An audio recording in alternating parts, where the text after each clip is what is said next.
Hello বন্ধুরা, তোমরা সবাই কেমন আছো? আজ আমি একটি মাটির ভাঁড়ে কলকা ডিজাইন করলাম।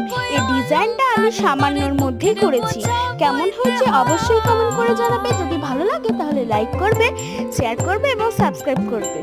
তো তোমরা আমার ভিডিওটা দেখতে থাকো।